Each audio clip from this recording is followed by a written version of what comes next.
It is a fearful thing to love what death can touch. A fearful thing to love, hope, dream, to be, no to lose. A thing for fools this, and a holy thing to love. For your life has lived in me, your laughs have lifted me, your words were gifts to me. To remember this brings a painful joy. It is a human thing, love, a holy thing to love what death has touched. On behalf of the whole family, I'd like to thank you for coming and let you know how much it means to us that you took this time to be with us and remember and bless God for the life of ER. Thank you for all the love you have shown ER over the years. And thank you for your kindness and for the joy he found in you. Top love, Stratton. Again, I find myself in a place where I feel like a bit like a mosquito in a nudist colony. I know what I have to do, just not sure where I should start. I told that at Joan's funeral. I better tell that. I've been thinking about this moment ever since Joan passed, and I wondered, honestly, if I could do it. And I don't know, but we'll find out. If not, I'll just stand here and cry, and I think you'll get the idea. These are difficult times. It's hard to know what to say. We hate to see the people that we love hurt, but we don't always know how to make it better. That doesn't mean there aren't things we can do. At my wife's grandmother's funeral, Uncle Marion had told this story. Johnny was late getting home, and his mom was upset and worried. When he got home, she said, "Johnny, you're an hour late. Where have you been?" He said, "Mom, I'm sorry, but I saw Billy on the side of the road, and he was crying because he broke his bike. And I stopped to help him."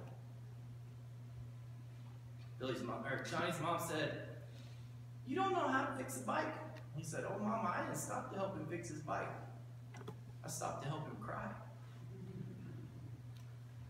It's never a bad thing to help someone cry.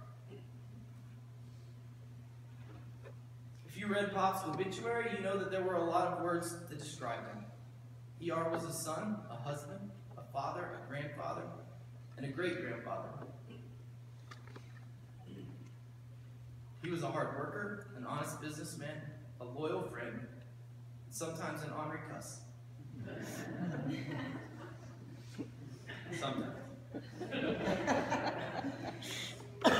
He believed there was a right and wrong, and he lived his life by what he thought was right and fair.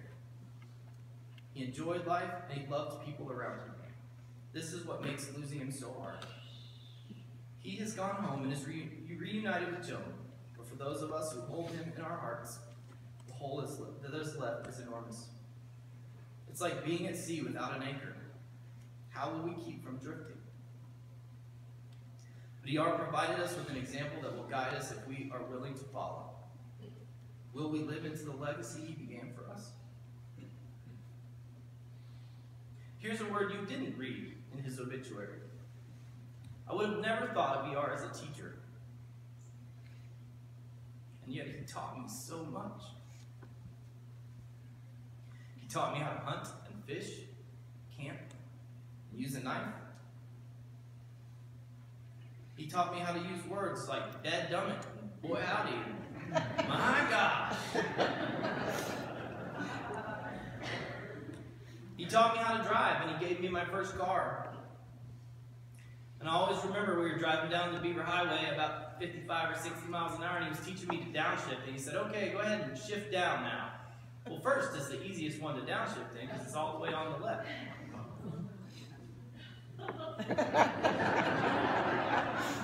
We almost dropped the engine right there.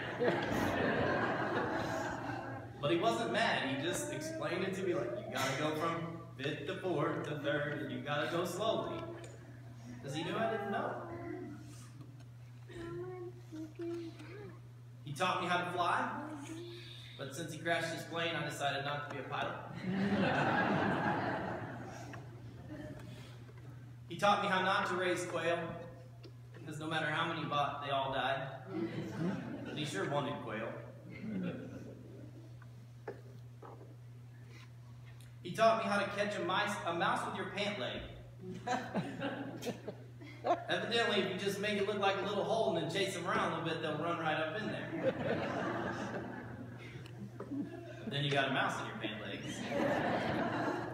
I love that mouse. He helped me build a 2-story maze for this. I had this great idea for a 2-story maze, but I didn't realize, well, you'd never see the bottom story. That mouse just crawled down there, and it's pretty much where he stayed.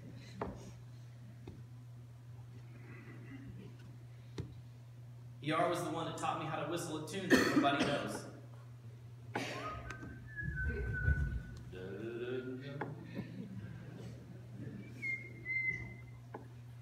He taught me how to do what was right.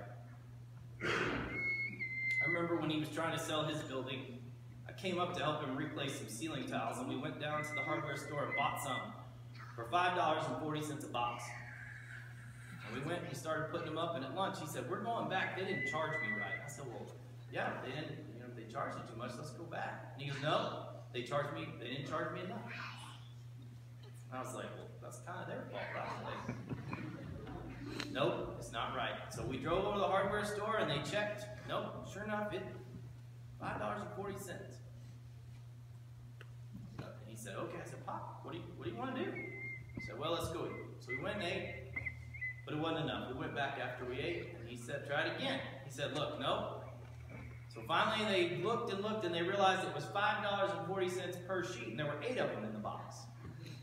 So instead of $5.40 a box, we paid $40-something a box.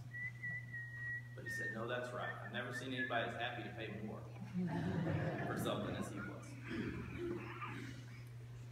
He also, years after he sold the John Deere dealership, he took me to New Mexico to R.J. Cluck's to fix a tractor. And I said, "Pop, you haven't owned a dealership in years. Why are we going to fix this tractor?" He goes, "Because I sold it to him."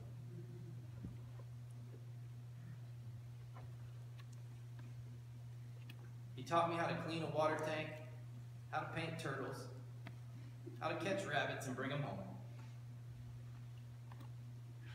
He taught me how to care about my community. He was in the Lions Club for 60 years. It means he was 27 when he started. That's a long time. My favorite, though, was I knew when Lions Club lunch was, and so I called every day just to make sure his phone was off.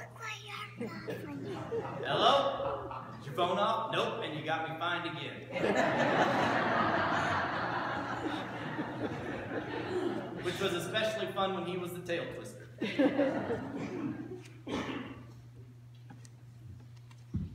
He also taught me how to be ornery. And it's a good thing that part didn't take. He taught me how to love others despite their choices. Sure, there were things that hurt him and things that made him angry. He was human. But it didn't make him love you any less. Now it's time to ask myself, did I learn it? Not was I there for the lesson, but did I really learn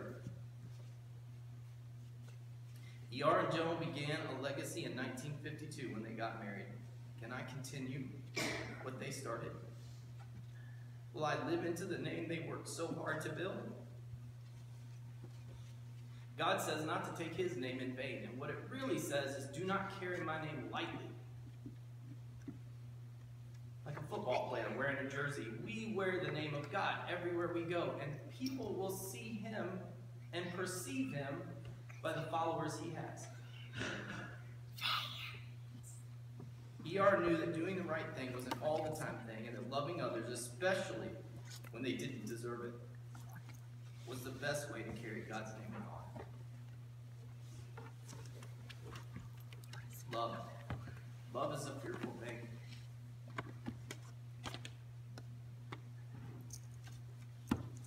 That's what makes it so powerful. We tell people it doesn't hurt to love, but it does. Love is a very costly thing, and that's what makes it so valuable. The Bible tells us that we love because he first loved us.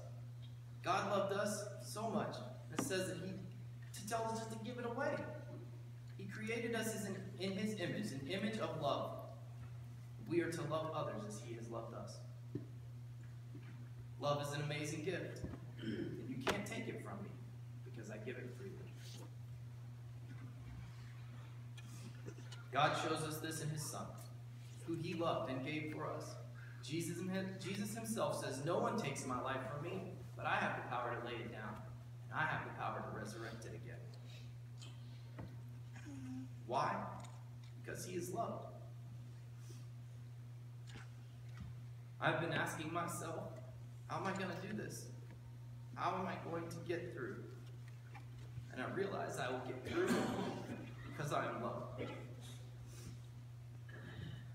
ER didn't just love me when he was here, he loves me now. And that will help me carry through. So what should I do? Pop, what do I do? What did he do? I'll just do that. ER, a man that I had the utmost respect for, believed I could do it. So I guess the question is, will I? Will you? I'd like to read you something now that I believe is from Pop. I may be gone, but I left everything to you. I left you the things I loved most, the people I loved most. I need you to carry on so that I might live on. I marked out the way and I give you the tools to tread the path. Don't worry if it gets tough, you're not alone. I showed others the way, that you might walk beside each other, sharing the load. For what good is a joke if there's no one there to laugh? And it's too hard to cry with no one there to wipe away your tears. I was good at so many things, but my favorite thing was bringing people together. Look at everybody here. I brought them together. And if they look, they might see what I saw in each and every one of them. I saw promise, value, and people. People just like me, who have so much to offer, so much to give to one another. They may need help to see it, so remind them often. Don't miss an opportunity. Lift their spirits. See the best in them, and don't let the business of life distract you from the purpose of life.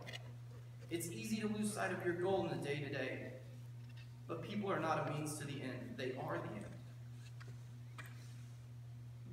Don't be too hard on them when they stumble. Instead, dust them off and lead the way. Remember, sometimes to lead well, you must follow. Do your best, that's all I ask. Live the way I lived, and if you do, I will live on with you. Don't give up, and when your time is finished, I'll be here, waiting for you.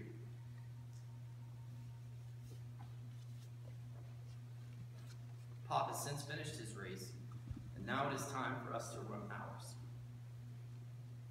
His memory will live on in the lives of the people who loved him.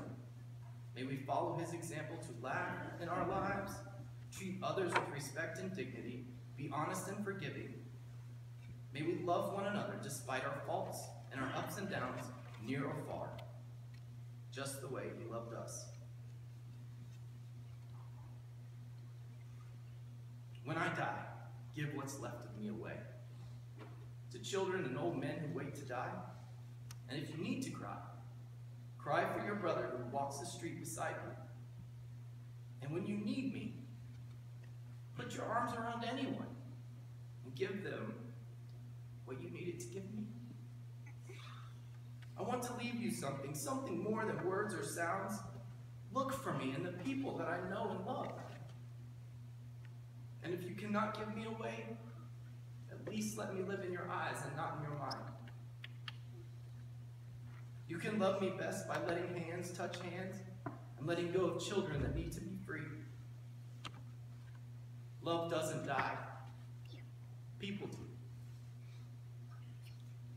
So when all that's left of me is love, give me away.